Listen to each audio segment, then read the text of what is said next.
The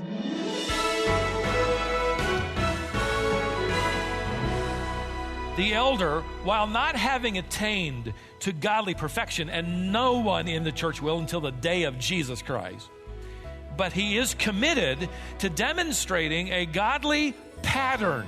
He's willing to submit his life, his activity, his interests, his duties to the list provided to Titus and Timothy for the sake of providing a pattern in living. No elder can claim flawless perfection, but he can pursue faithful progression.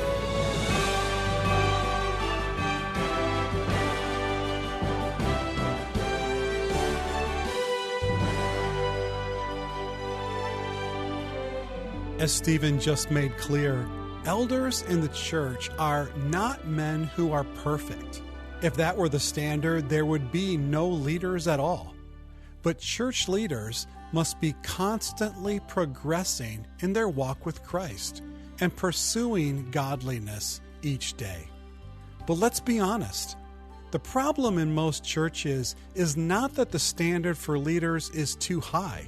The problem in most churches is that the standard is too low. Paul clarified for us what should be expected of church leaders, and we're looking at what Paul wrote in this series called The Shepherd's Mantle. This is Wisdom for the Heart. Today, Stephen Davey concludes his exposition from the book of Titus with this lesson called Raising the Bar. A church leader by the name of Jerome wrote a letter to a younger elder in the church, and his letter was dated AD 394, and in that letter he bemoaned the lack of qualified leadership in the church. It's not a new problem, by the way. In his letter, he went on to include some rather scathing comments reserved for, in particular, his generation of church leaders that he said seemed more interested in the beauty of the cathedral than in the character of the leader. He wrote, and I quote, "Many build churches nowadays, their walls and pillars of glowing marble, their ceilings glittering with gold, and their altars studded with jewels. Yet to the choice of Christ's ministers in the church, no heed is given. The appointments for leadership were given to the wealthy, the well-connected, the charismatic, winsome leader, rather than to the nature and character of the one appointed." Which is all the more tragic when you think that the church has grappled with this, certainly, since the early centuries. When you consider the role of the elder is the under-shepherd of Jesus Christ, who is the chief shepherd of the church, both local and universal. And Jesus Christ has literally entrusted into the care of men his dearest and most costly, most precious possession, his bride, the church, redeemed by his own blood. How precious are you? How priceless are you? Men who lead in the church are literally shepherding the bride of Christ who happens to be on her way to the marriage supper of the Lamb. We're simply given the care to shepherd, to pasture, to feed, to guide, to protect her along the way until she's handed off, as it were, to Christ, her bridegroom. Listen, the more value we place on the body of Christ, the more value we will place on the leadership of the body of Christ. I mean, can you imagine any mother or father just going out and getting some random guy off the street and saying, "Look, for $20 an hour, would you come to our house and watch our kids? We'd like to get away for a little while. We don't care who you are. We don't care what you're going to be like around our kids. We really don't care what you're like. We just need a break. It's $20 an hour, okay." But what would that tell you? That would inform you of how low the level has been placed upon the lives of those children. You see, the higher the value, the greater the concern for those we entrust with that priceless possession.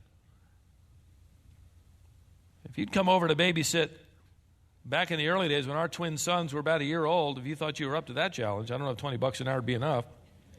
I think it was about $2 an hour back then. $3, they deserve more, trust me. But you would be there because my wife trusted you and knew something about you. But you'd still discover when you got there that she'd have the whole evening mapped out for you.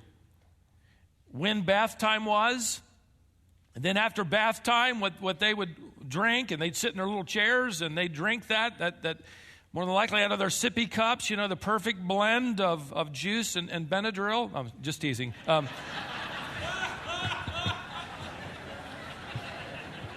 You had that too when you were growing up, huh? I'll bet, huh?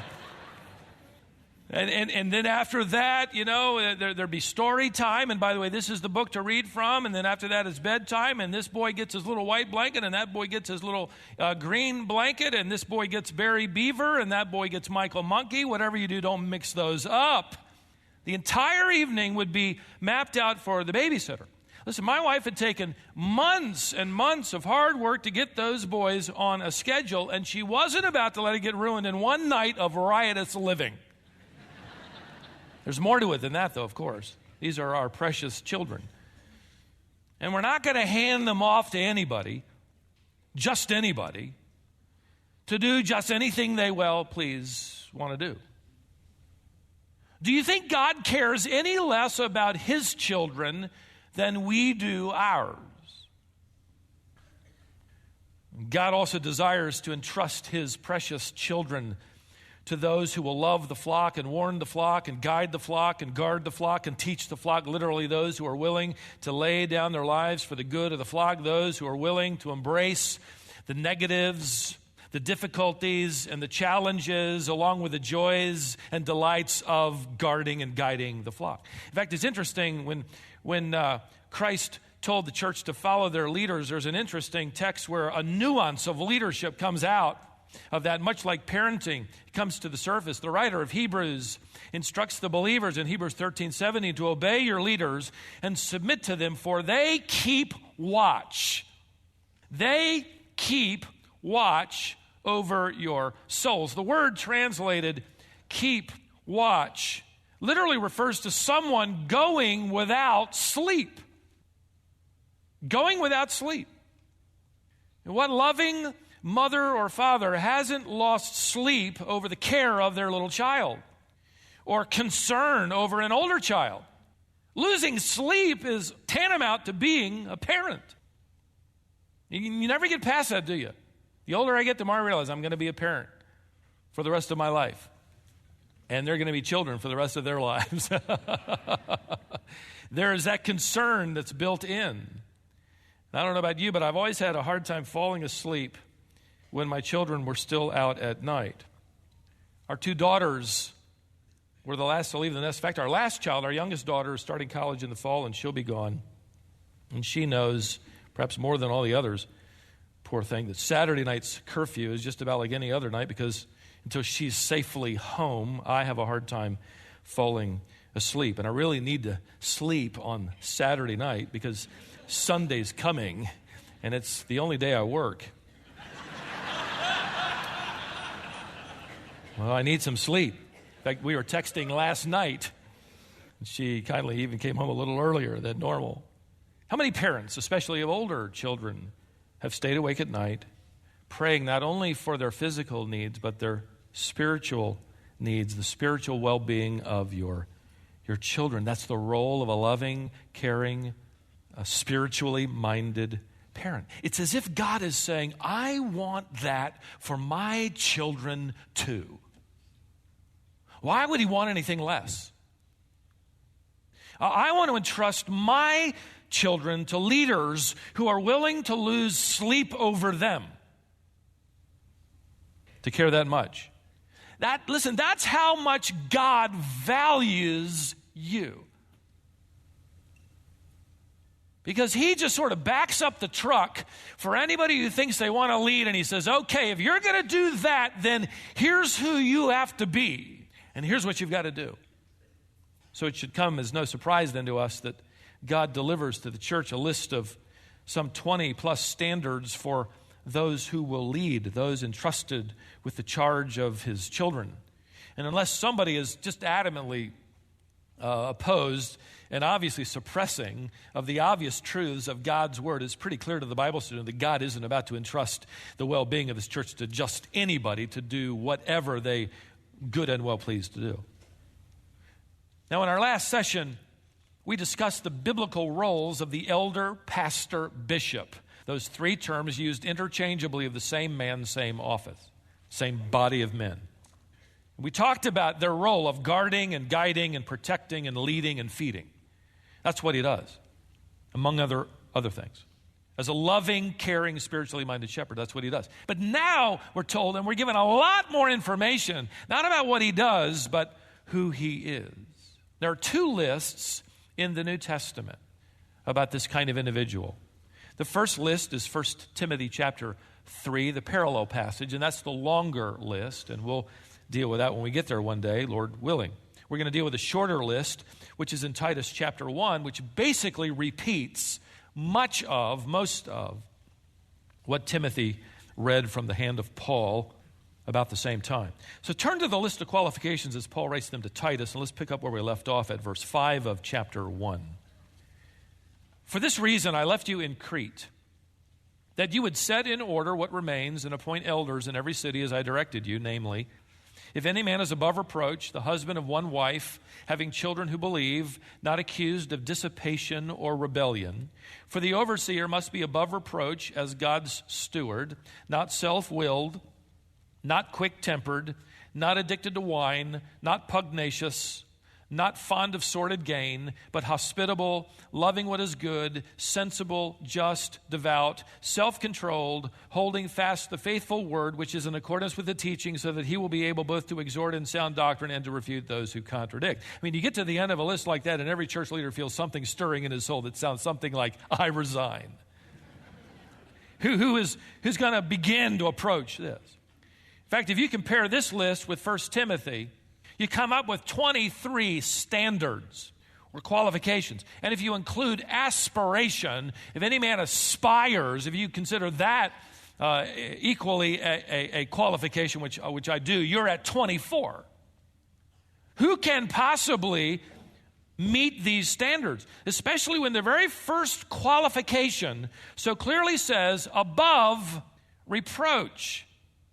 And by the way, it shows up that way also in 1 Timothy 3. Same order, above reproach. Well, for those of you who are considering the office, and those of you who with me serve, you need to know that I guess if you're going to start there, you might as well end there. Above reproach. You don't need to read any further, right?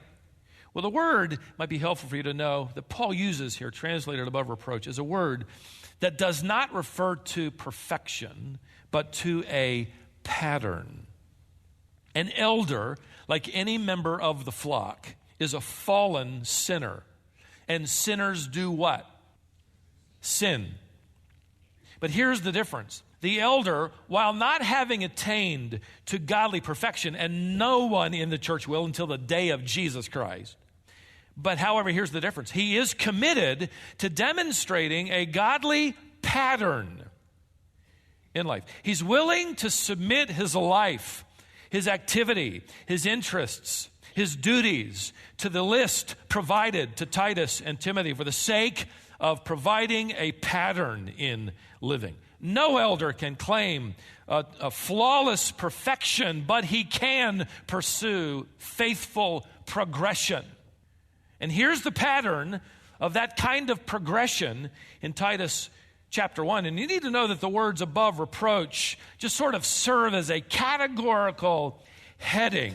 It's like that's the summary statement, and every qualification that follows is hinged to that opening statement.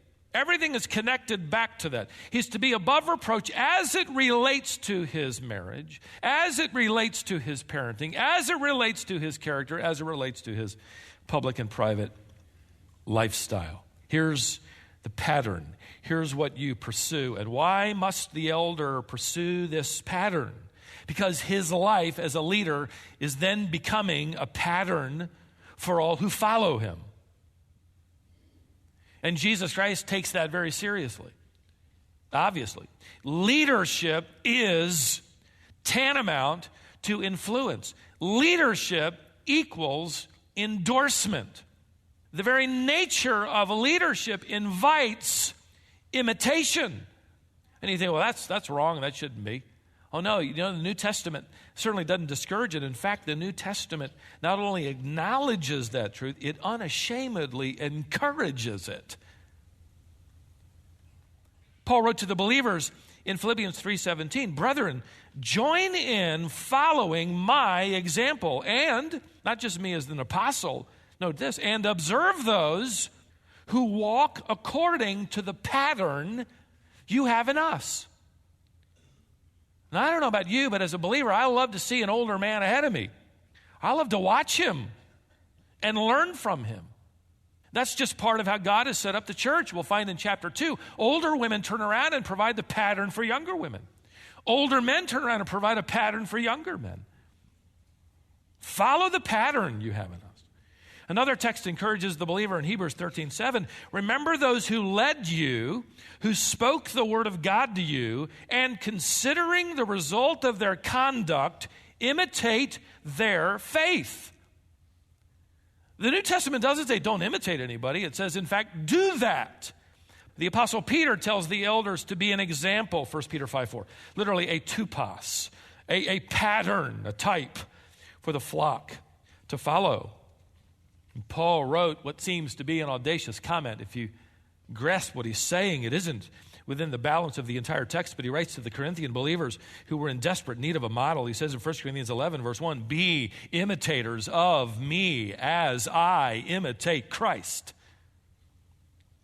Paul didn't tell them to imitate him just because he was an apostle or a leader. He tells them to imitate him as he imitates Christ.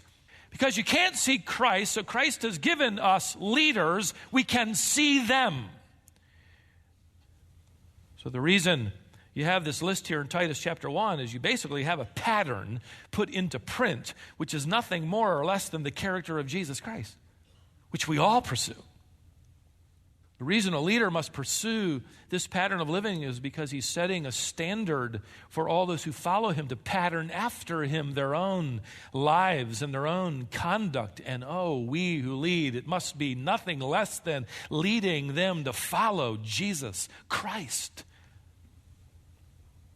We are imitators by nature, and the New Testament plays on that and encourages that. All you have to do is look around the world and you know that imitation is part of human nature, right? Madison Avenue has built a $1 billion plus industry on the fact that we all basically want to follow in. We just want to melt in and we want to fit in. We are by nature copycats. I hate to use that word in reference to me or any of you, but you know what I mean. I read a couple of days ago, in fact, about this. It was on the news. Riot police were called to a mall in Orlando, Florida, to try to control a mob. The mob had gathered and they were waiting. They were waiting to have a chance to buy Nike tennis shoes. The shoes were a limited edition going on sale at the moment the NBA All-Star game began. They're also in Orlando, and only then, and when the shoes were gone, that was it. So people were gathering, waiting for the whistle, and riot police were there to keep control. See, these were the shoes worn by athletes they looked up to. Because their models wore them, they wanted to wear them too. And there's really nothing wrong with that. That's our human nature. Humans want to be like people they admire. The New Testament knows that and then sets in this line men who will be patterned after. With that, though, comes the downside, doesn't it? People we admire may not be worth admiring. Imitation is not all bad. Just make sure the people we are imitating are worthy of imitation.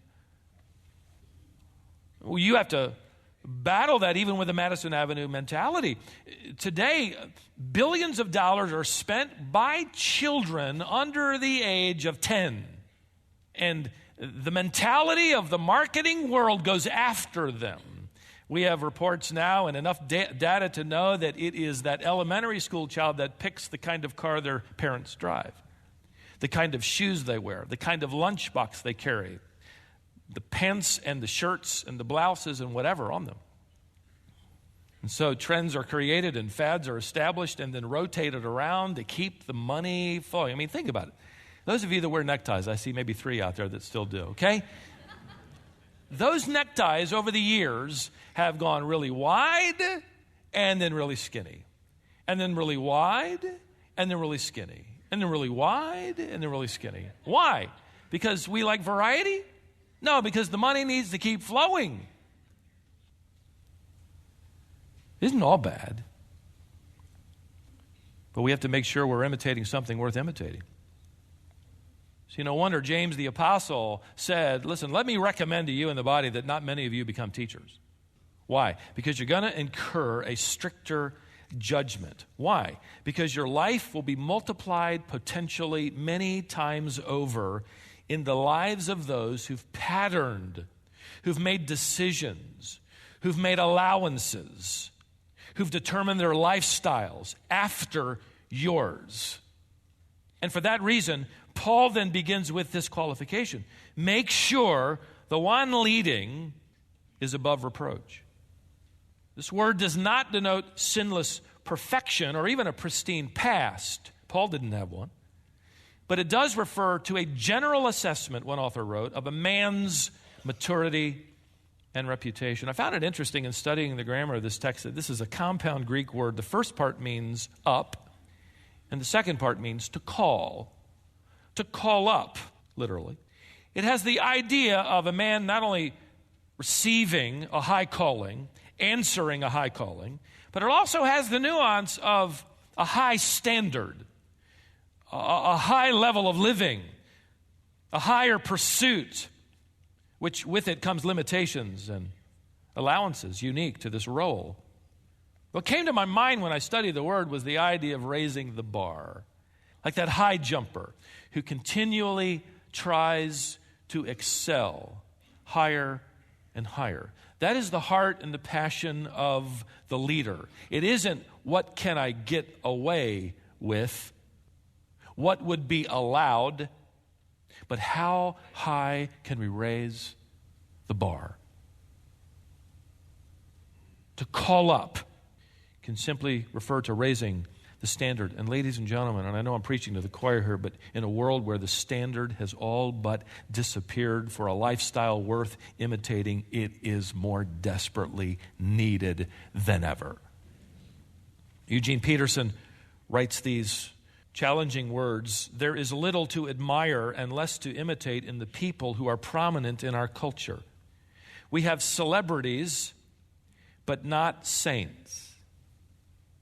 If we look around for what it means to be a mature, whole, blessed person, we don't find much. These people are around, but they're not easy to pick out. No journalist interviews them. No talk show features them. They do not set trends. No Oscars are given for integrity.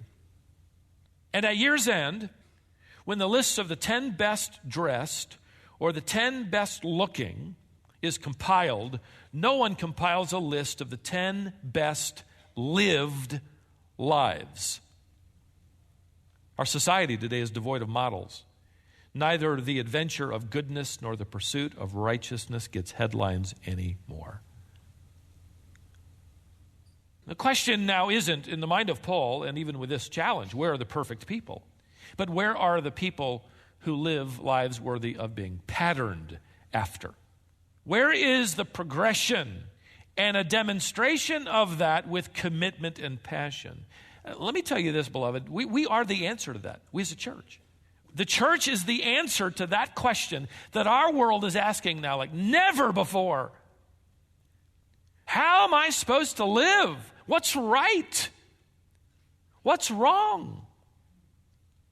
What's acceptable? What's not acceptable? What's holy? What's unholy? The church is the answer to that. Every Christian is to be an example. In fact, even the younger believers are implicitly challenged by Paul when he writes to young Timothy to be an example in speech, in conduct, in love, in faith, in purity. 1 Timothy 4:12. If the leaders of the church are to be godly because they are being imitated, then that means the ones who are following them will have the same goal in mind. We are all pursuing the character of Jesus Christ. We all have the calling. We all must together raise the bar.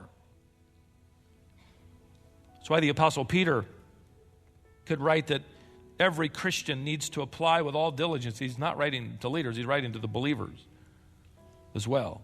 Add to your faith moral excellence, and to moral excellence, knowledge, and to knowledge, self-control, and in your self-control, perseverance, and in your perseverance, godliness, and in your godliness, brotherly kindness, and in your brotherly kindness, love. For if these qualities are yours and are increasing, they render you neither useless nor unfruitful. And you can just hear him as he writes that, just the bar being raised higher and higher. Every Christian is to be an example for everyone else. In fact, you're being watched. You may not know it. And I don't mean by me. You're being watched by someone. Some of you have many people who are watching you. Maybe you're a leader out in the community, and there are a lot of people that are watching decisions you make, choices you make, the lifestyle you've chosen. And they're patterning themselves after you because they admire you. Every Christian is to set a godly and holy example, and certainly every Christian leader is to provide a demonstration of progression in this pattern within the Christian community.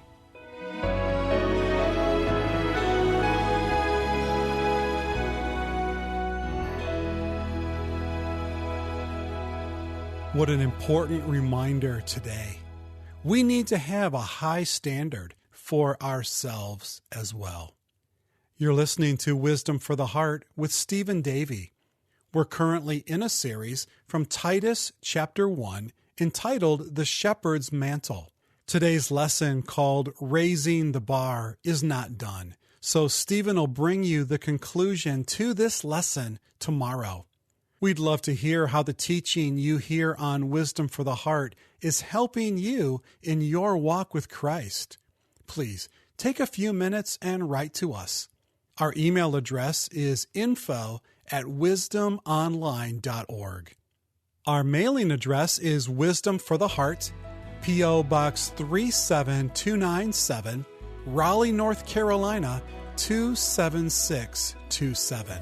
Be sure and like our Facebook page, follow us on Twitter or Instagram, and subscribe to our YouTube channel. However it is that you want to interact with us, we'd enjoy hearing from you. Be sure and join us tomorrow for the conclusion of today's lesson, right here on Wisdom for the Heart.